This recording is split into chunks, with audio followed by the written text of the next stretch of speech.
We are going to introduce our esteemed judges. First on the men's. Our first judge is Manny Hoffman. Manny is the CEO of PTEX Group, which is a business and marketing service agency, and the founder of the Let's Talk Business platform, the LTB platform, which Rabbi Wordy spoke about, event coming up in September.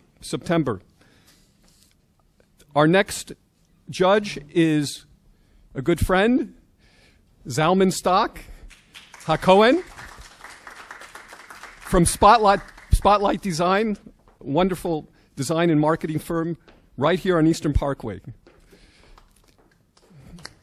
Let's give Zalman.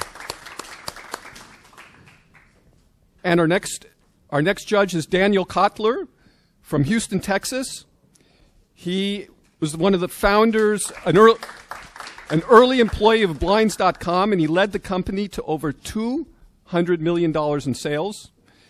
Not bad. And sold the company to Home Depot in 2014, and now is an advisor in investment startups. So let's give a round of applause for our judges. Amazing. I mean, the advice these guys can give, I mean, it's better than Shark Tank.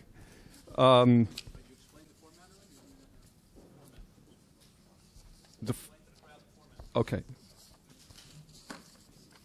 So,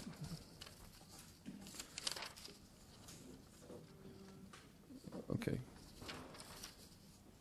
So the format is going to be that each contestant is going to have 60 seconds, 1 minute to do what we call their elevator pitch. And they're going to be pitching their product or service just like you'd be in an elevator. I guess the elevators today are so fast. It used to be a 1 minute elevator pitch. Now I'd have to get it down to 30 seconds. But they're going to need to do what we call in sales the 4 pillars of sales, which is an introduction, presentation, hook, and close in 60 seconds. And they're going to have to convince the 3 judges here that their pitch is the pitch. And then each judge is going to be scoring on, we're going to show on pitch content, on pitch delivery, and then each judge is going to ask 1 question. So there's 3 questions total, and then a contestant story, and that's going to be 100 points, which is a maximum score. And then everybody's going to get together and add up the scores, and then at the end, we're going to announce the winner. So without further ado, let's get to our contestants.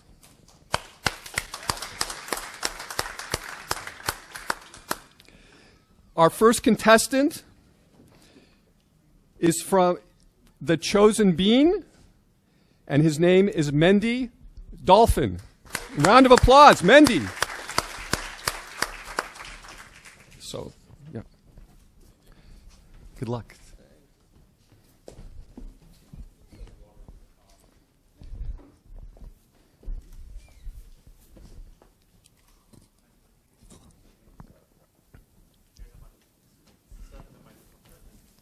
That didn't count for the time, don't worry.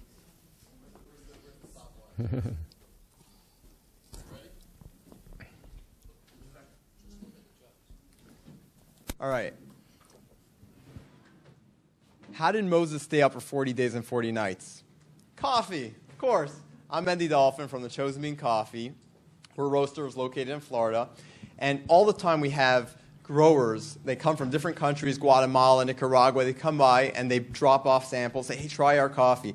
So the other day, Diego, one of our growers, he says, you got to try this coffee. It's going to blow your mind. I only have a small lot of it. We were able to cultivate it. It took a few years, takes a few years to cultivate a coffee, and it's unbelievable. Try it. He says, roast it to a City Plus. That's a type of roast. And we did that.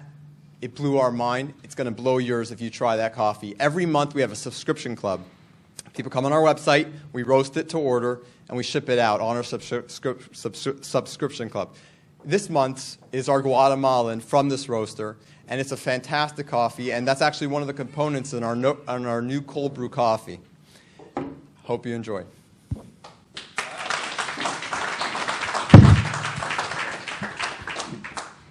So we're going to have each judge comment, and we will start with. Let me just get my notes here. Many. So Mandy, tell me, I'm not a coffee lover. Do you suggest, even I don't like coffee, I should switch to Chosen Bean, or the little I drink, I should change to Chosen Bean? We sell a whole line of teas as well. We have whole leaf teas. They're phenomenal. They're better tasting than teas that are ground up and mass produced. We have that on our website as well. So we have something for you as well. Thank you. Great.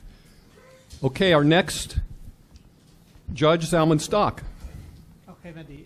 It's a two-part question. Part one is, if in fact the beans are very limited, why are they available to you as opposed to some larger buyer and seller? And if they are in fact that limited, how long do you plan to stay in business? Sure. So there's different stages of every business, and the benefit of being a small business is that we try to work with small businesses. Let's say they're in Guatemala. Yeah, his farm could produce a certain amount of coffee, but there's different levels. He has, let's say, 50 sacks of this coffee. That's not a lot of coffee. You're going to run out of that. So that's special. That's limited. For example, this Guatemalan, he says, well, we're going to give you 12 of them. You want that? I'm going to give you 12 of it. There's a competitor, for example, in our area, and they also produce a cold brew coffee. And with that coffee, I was talking to him. He says, yeah, they're using a Guatemalan, but it's not the same Guatemalan. It's not the same quality Guatemalan. So there's different qualities and levels in coffee. There's raised beds. There's different water processes. There's a lot of things that go into it. And when you're small, so Starbucks and other companies also they're starting to look for small lots too. So it's getting more competitive, but there's different levels of coffee. But we try to bring our customers the best through cultivating relationships directly with farmers and growers. Excellent. And our third judge, Daniel Kotler. So I live in Houston, and so I'm curious about what does it cost? What's the subscription cost, and how does that cost compare to everybody else? And second, what are the words people use when they're drinking your coffee? How do they describe what makes you different? I'm going to answer the second question first. Smooth, extremely smooth, and that has to do with the roasting.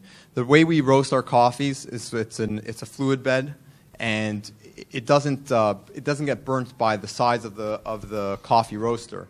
And it's also hand roasted, so there's a lot of controls going into it to make sure that it has a very, very fine, smooth taste, aftertaste when you're drinking it. The first question. Cost. The cost is $17.95. That includes shipping. It's delivered. It's freshly roasted, and that's comparable. That's actually medium priced for the comparable markets. In fact, sometimes we throw in coffees that are more expensive that normally we wouldn't have sold for $17.95. The coffee itself would have cost at least $17.95 without shipping. So in the subscription, we kind of move around the different quality based on what we want to provide. We want to give something nice. So. Okay. If I may, just after drinking your That's coffee. 4. After drinking your coffee, what difference will it make for my day? Good question. You'll feel good. You won't have that acid reflux that you normally have from coffee. The aftertaste is smooth, so if you have a nice meal, you won't have interesting, not such pleasant aftertaste when you're walking down the street thinking about that good geschmack meat sandwich you had or whatever it was. You're not going to have that. From the coffee, it's not going to impact that taste. You're still going to enjoy the delicious food that you had before. Excellent. Now we have to ask you to do a 1 minute and 30 second, tell your story, 1 minute and 30 seconds. Okay, sure. So my partner, his name is Moshe. He's the roaster, and he was traveling in Alaska, and he came across some really good coffee, came back. Florida didn't have any good coffee, especially coffee when this happened. This is about 7-8 years ago.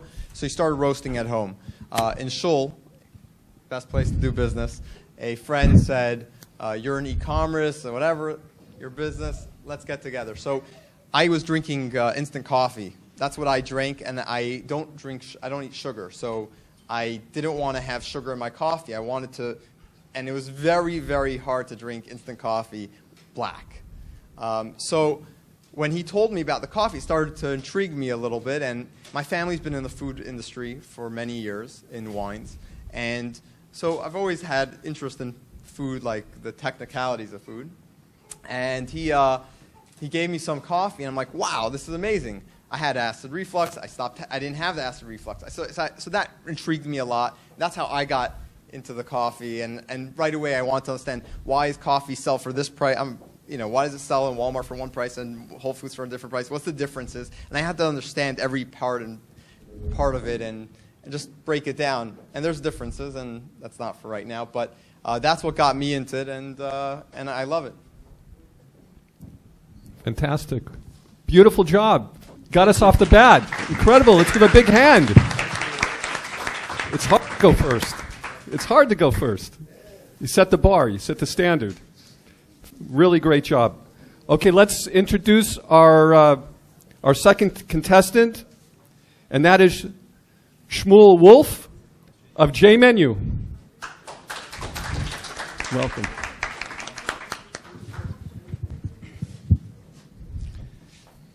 JayMenu is the new way you order kosher food from local restaurants. JayMenu is fast, easy, and free. Ordering over the phone can be time-consuming and a hassle. Restaurants can be impatient, difficult to reach, and will often put you on hold for several minutes. Ordering on JayMenu saves you the time and hassle of having to order over the phone. Your addresses and payment information is saved in your JayMenu account. All previous orders are saved, allowing you to reorder with just one click. Excuse me, and most importantly, JayMenu is 100% free to use. The app is free to download, and you're not paying more for the food or delivery. All prices listed on JayMenu are the same as restaurant prices. Join the thousands of active users. Visit jaymenu.com, download our app, and make your next order on JayMenu. Wow, that was fantastic. Very smooth. First question, let's start with Meni. Daniel will go the first. I just want to know, how quick could you get food over here? Oh, sure. Daniel, please. What makes JayMenu different than Uber Eats or something else that delivers food? One, and also which restaurants are covered in which cities? Excellent question. The difference between JayMenu and Uber Eats, Grubhub, Seamless, etc., is that JayMenu is exclusively for kosher restaurants, and we're catering to a kosher crowd, so we know what information to tell them. We have the hechsher listed, we have kashrus information, chol v'yisrael, pas Yisrael, etc., and the customer has a sense of security that they know if they order from JayMenu, they're never going to, by mistake, order from a kosher style or a hechsher, a questionable hechsher, etc. Our standards are high, and the customer can rely on that. Excellent question and excellent answer. Zalman. How do you keep the menus up to date with all the restaurants and make sure the foods and the prices are relevant and fresh? Excellent question as well. I'm sorry, I didn't answer your second question. I'll get back to it after I answer that. We're in touch with the restaurants. We have a relationship with them, with the restaurant management, with the restaurant owners, and we are, on a very personal level. So, like just the other day, a restaurant here in Crown Heights sent me a WhatsApp message. He's like, "Oh, change the delivery time to this and this," and I sent it to I emailed it to one of the one of the guys in the company. I said, "Here, fix this."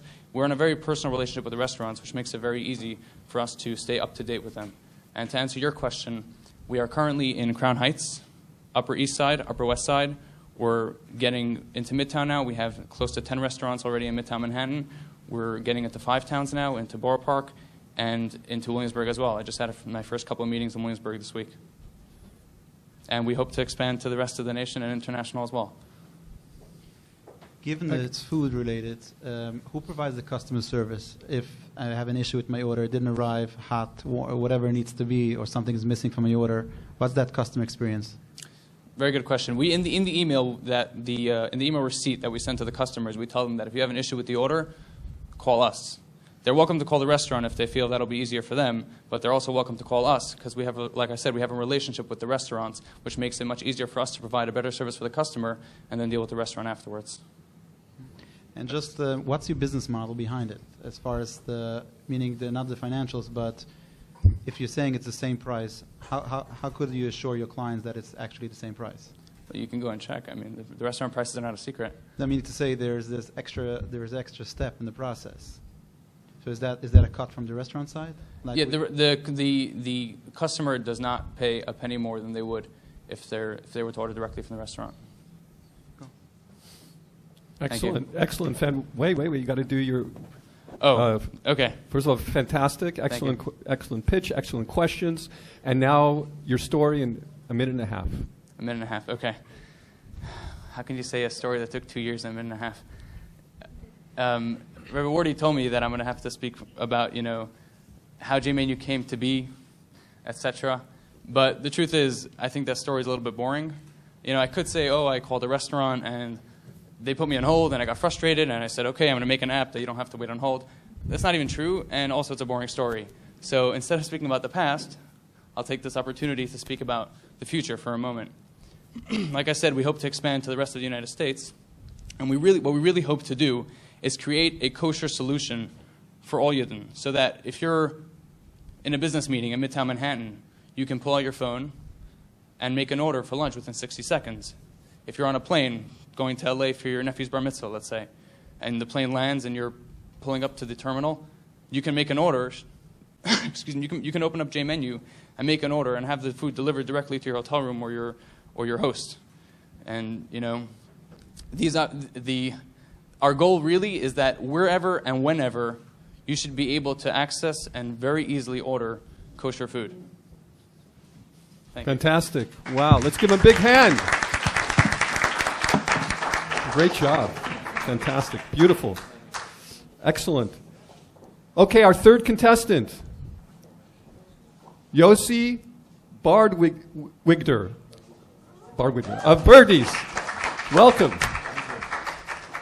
A round of applause.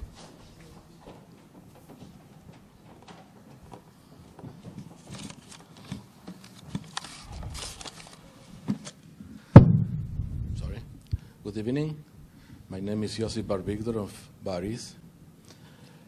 And honored and humbled to be standing in front of you tonight, and I would like to express my thanks to Cronate's young entrepreneur for this opportunity, and a big shout out for my family, friends, and customers who made the step to go vote and to take this to social media. I would like to begin that since 1981, I walk into 323 Kingston Avenue to do my job and to serve the community. Everything changed since I began my own business. I start to buy jewelry in order to cater the people of the community, and I know that jewelry buying sometimes is very pricey. Therefore, my goal was to bring a full line of beautiful, unique, and styled jewelry at affordable price. I know that jewelry is a pricey item, and also it's a beautiful gift. I know that this opportunity can help my business to take it to the next level. Again, I'm truly honored to be here. Thank you. Excellent, excellent. Our first judge, Daniel, or Zalman would like to go this. Sure. Okay, thank you. Is the jewelry business new to the business? Is it a new business? Is it a retail business, online business? I started several years ago with smaller business, smaller quantity of jewelry, and thank God the business went up, and I want to expand to a higher end at affordable prices. And also, I would like to explore the e-commerce and to put my business into the service space. Thank you. Excellent. Next. Bielsi, what type of event, or what's the price range that's typical for your jewelry, and how would I shop for it myself?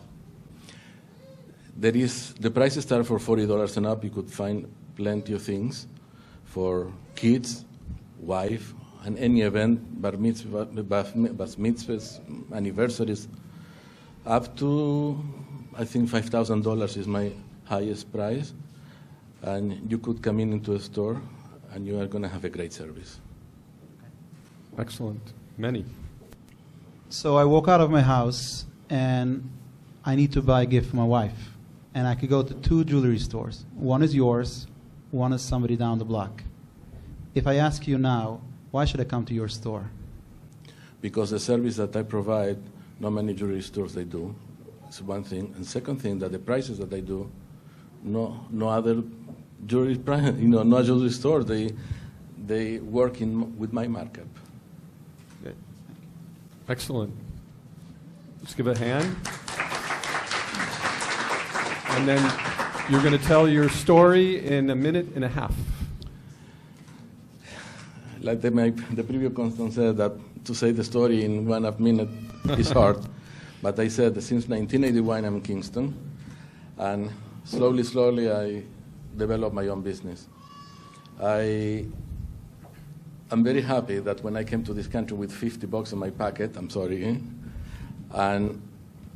I found a family, and I established a business.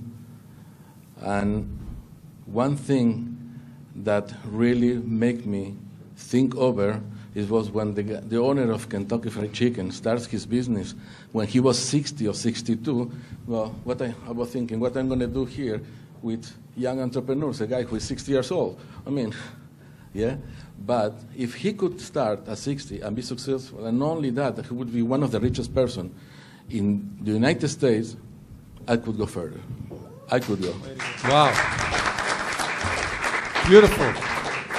Thank you. Thank you. Thank you for the opportunity. And by the way, he was 65, actually. No, thank God, no, 62. No, huh? Okay, let's give all of our contestants a round of applause. Amazing, amazing, amazing job. And now we are going to, we're going to shuffle the men out.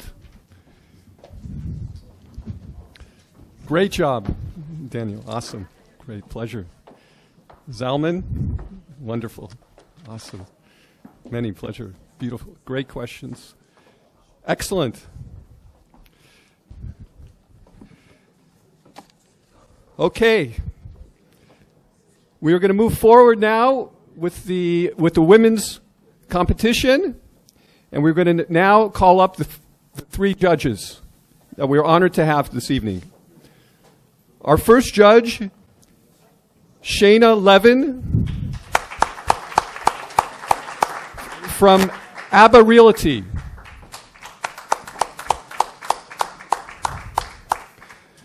Our next judge, Devory Axelrod from AJ Madison, General Manager. Welcome. The third judge I know very well, Hani Kamaker from Hanabi Marketing. Welcome.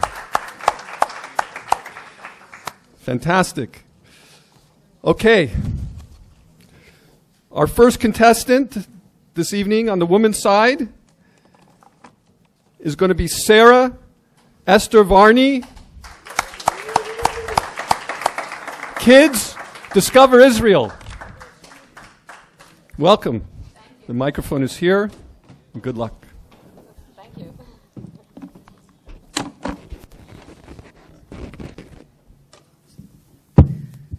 Shalom. Naomi. Everyone in this room has the responsibility to raise the next generation of Jews. Jews who are committed to Judaism, Jews who support Israel. It takes a village to raise a Jewish child. We are that village. And my new publishing company, Kids Discover Israel, is a part of our village. KDI was created to inspire and educate our children about Israel. Inspire our children when they're young, and they'll stay with us forever. We are creating a series of historical novels for children ages 7 to 12. Each book will explore an important historical, archaeological site in Israel. It's armchair birthright for the younger generation. Our first book, At Masada, is already on Amazon and in Jewish bookstores. Our second volume, in Ir David, in the city of David, is being developed now and will hopefully be published soon with your help. We want to empower our children with knowledge. Help my company grow love for Eretz Yisrael. Toda. Wow. Excellent. Excellent. Our first judge, Shana. Shana. Yes, it's a very important thing that you're doing. The mic, if you can. Sorry. Thank you. Yes. As a mother, it's very important what you're doing. Thank you. What type of books are these? Are they illustrated, a lot of words, a little bit? They are chapter books. These are children ages 7 to 12, so they are readers, most of them. It's a chapter book, all of these. They are illustrated by a very talented illustrator. Really beautiful. I'll hand you a book later so you can look themselves. They also have beautiful photography, photographs by a professional photographer, so you can see what the site looks like now. And my artist draws scenes of what it might have looked like then in its prime. Thank you. Excellent. Devori. Put the microphone. I know you spoke about selling the product on Amazon. Yes. Are there any digital copies going to be available? Are you considering that? I am considering that in the near future. What are the challenges around that? I guess because I'm old-fashioned, I like to have a hard copy. Also, with our population, we need a hard copy for Shabbos and Yontiv reading. So that was my priority. And the visual effects are, I'm not sure that on the computer it looks as beautiful. So I will get there, I just have to investigate it some more. Thank you. Excellent. Khani. So my question is actually a follow-up to Devori's. I was wondering if there was going to be some, further down the line, some kind of interactive component. Kids these days are used to seeing everything on their iPads or on their computers or on their phones. Yes, what do you see the future of Kids Discover Israel? Well, what does it look like? I definitely have a business plan. I have a website right now, which I hope with your help I'll be able to develop it further and get good advice about that. I would like to go further down the line and each year publish another book, another important site in Israel, and along with that to develop workbooks for children, interactive games for children. But for that, it's further down the line, and I definitely need advice on that. Okay, great. Excellent. Thank you. Excellent. And now you'll give us a minute and a half little story. A minute and a half. Okay, are you timing? Give or take. Don't worry. Before I begin, sorry, I just have to say, you say a minute and a half. I'm one of the older contestants here. So to reach this age, it took me several years. So to sum all that up in just a minute and a half is asking a lot.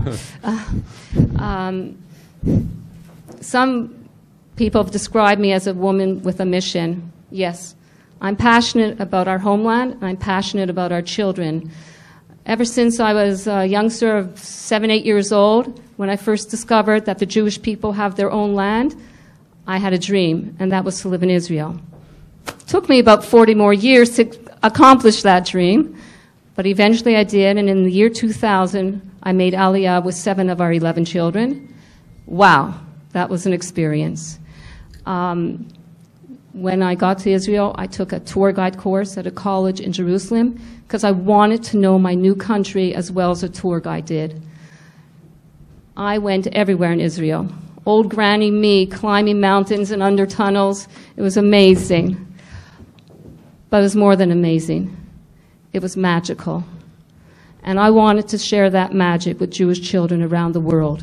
And that's how David and Esti came into being. Those are the two main characters of my books. And my goal now, my dream now, is to reach out to all the Davids and Estes out there in the world and bring them home. And I need your help to put these inspiring books into the hands of the next generation, our future Jewish leaders. Wow. Incredible. Let's give her a fantastic. Our next contestant is Naomi Freudlach of Namic Style. Welcome.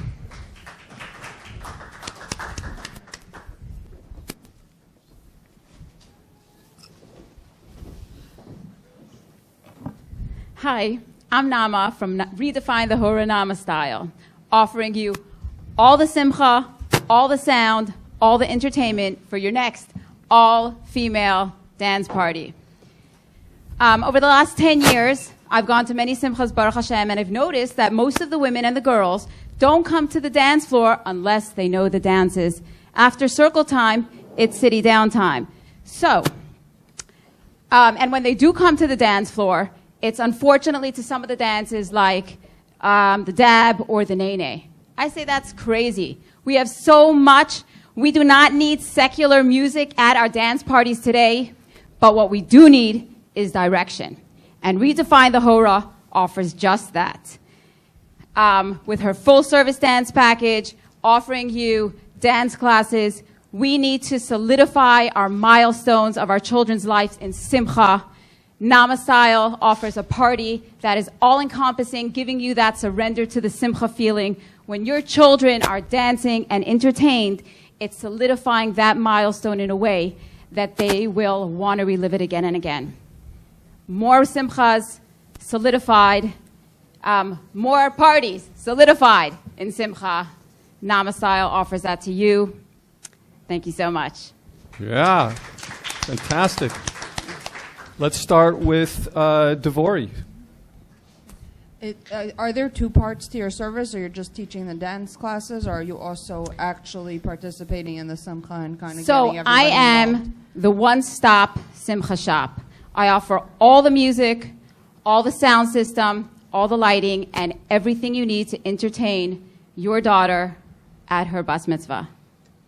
I also offer a 1-hour dance class and dance prep class where I help the mom set up the timeline, and I give the daughter a preview so she should feel confident on the dance floor. Excellent. Chani. How do people find out about you? So most often it's by word of mouth. And really it's by word of mouth. For every one gig, for every one party that I do, there are 2 more people that say, oh, we need to have this for our bas mitzvah girl. Excellent. Shayna. Yes. Are you here in Crown Heights? I am not. I'm Muncie based. Okay. And you're in Muncie based and you travel? I do travel, yes. Okay. And you mentioned Jewish music. What type of music do you offer the kids? So we offer all of the latest, greatest of Jewish music. Anything that you can think of, I have created amazing dances to Jewish music of today. All the ones that the girls want to dance to. I have put together my 15 years of fitness history and my education, and I have brought to the dance floors, combining it with amazing dances that are easy to cue and easy to catch on, and leave the girls feeling so confident and so proud of themselves on that day. Thank you. Excellent. Now we'll have you do 1.5 minutes of your story. Okay. Well, in 1977, when I was born for this job, for this service that I offer. I've been teaching fitness for years. I taught high school for the last 8 years. And combining these 2 things, putting together great dances. One day my sister asked me, she said to me, Nama, I'm going to sing at a bas mitzvah. She asked me to find somebody to do the dances. This is your thing. Everybody loves to dance with you. You just have that energy. Put something together. I'll come with you, and let's make simcha.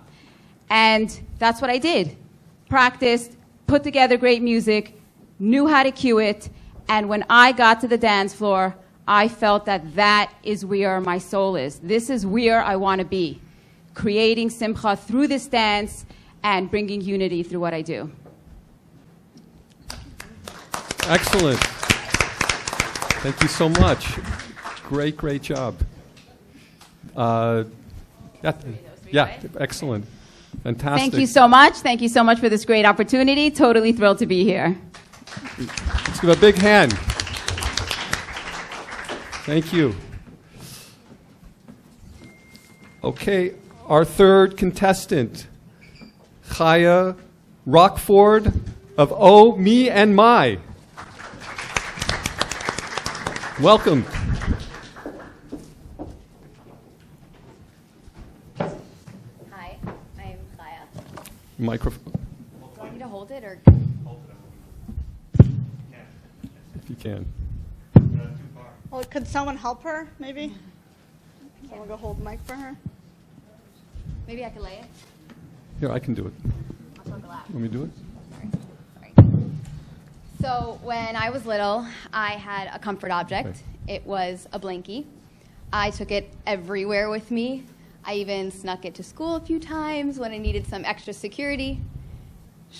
One night I was at a sleepover party with all my friends, and we're all like rolling out our sleeping bags and pajamas, and we're all taking out our comfort objects, and suddenly I realized that my comfort object looks a lot different than all my friends. Mine's all ripped up and ratty-tatty, blinky, and they all have these cute stuffed animals. So I like immediately shoved it back in my suitcase and was embarrassed and started hiding it. Today, it pains me to think that their children might be feeling shame over something that brings them comfort and that makes them feel safe and secure. So I created a beautiful handmade doll specifically sized to fit securely in a child's hand with curly, real-life looking hair inspired by this. And it can even be worn as a necklace. So not only can children everywhere play with their comfort object, but they can be proud of it too. My company, The Me and My, is here to bring you and your little ones a touch of comfort. Because everyone deserves comfort. Agree? Yeah. Excellent.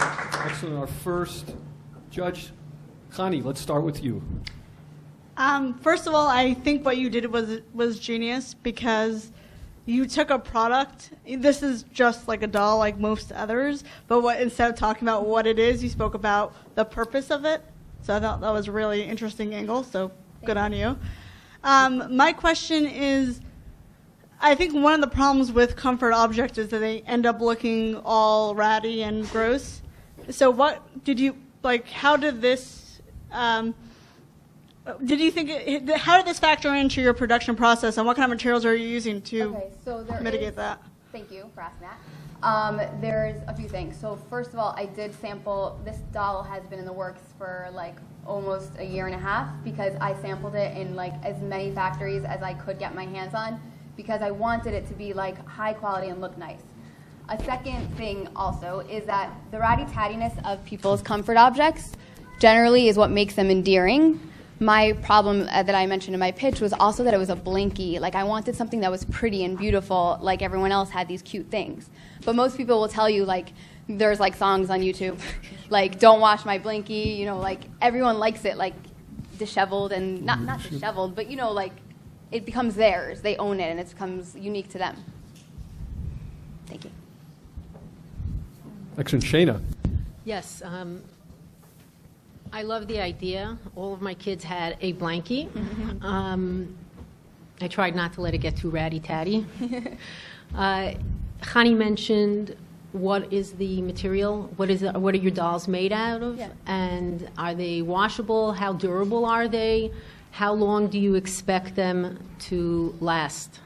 Okay, thank you. So they're made out of, first of all, there's safety testing that goes into children's toys. So there's actually requirements of what you can stuff it with. It can't be beans, it has to be polyfill. So the inside is polyfill. The body is cotton. I mean, it's between cotton and polyester, basically. Washing, you hand wash it. I have a video. I didn't upload it yet, but that shows you exactly how to wash it. It's a hand washing process. You're not really going to stick it in the dryer. Most likely your child won't want you to ever wash it, though, because usually, I don't know if your kids had that, but I did not let anyone touch mine. So, yeah. We snuck it into the washing machine. Used plenty of bounce, so they would like it. Yeah. Have you sold any here today? What's So- your process today? Do you have a website? So I have a videos? website. Thank you. I do have a website. You should all go on it. It's themeandmy.com. I also I do photography on the side, or just as a hobby. So I get to do all my marketing, which is a good thing for now because it's my baby and I love it, my doll baby. And so I get to have the vision, and it's going to be exactly how I want it because I'm doing it. Eventually, when I grow huge, I will have to, learn how to delegate and things. But there's a website. Right now, we're doing a lot of custom orders. I brought, if you would like to see some of our custom orders, because this doll will be ready a little later in 2 months. So here we have, this was a custom doll. That's a little boy for my nephew. I have this one. Was for my older niece who asked. She was 10 then. All my nieces and nephews asked for these, even the boys. And then I have, so eventually I'll have a collection of a bunch of them. This one was actually made for my sister. It's a memento from her wedding. There's part of the material of the dress and a hairpiece, tichel, because she got married. So custom orders is what I'm doing right now. And then the dolls will be available in 2 months, and you can go on my website and put in your email address like everyone's been doing from this competition, thank you, so I could let you know exactly when it's ready. Excellent. Thank you. Let's have about a minute and a half of just a little bit of your story. Okay, so my story is I'm a definite big fan of comfort objects. And the way this doll started out was my sister was moving to Florida, and I had seen her and her kids every single day for 6 years straight. And I wanted to buy them all gifts so that they could remember me while they were way far away in Florida. And my niece had 36 dolls on her bed, and when my sister was packing, she left her top 3, and they were ones that I bought. So I was like, okay, I know dolls. But I wanted to buy her a handmade rag doll, like one of these.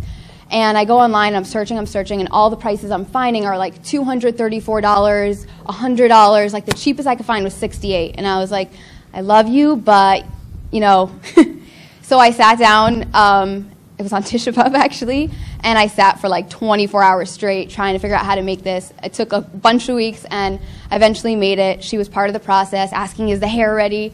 And then I made it, and I wanted it right away. Other kids, she's so excited about the doll. She asked me last week why I didn't make her another one this week. She thinks she gets one. So my price point, I want it to be more affordable. Right now, it's aiming for $42, which is way below what you would find anywhere online. Believe me, I've looked. And yeah, that's my story. Great. Let's give a big hand.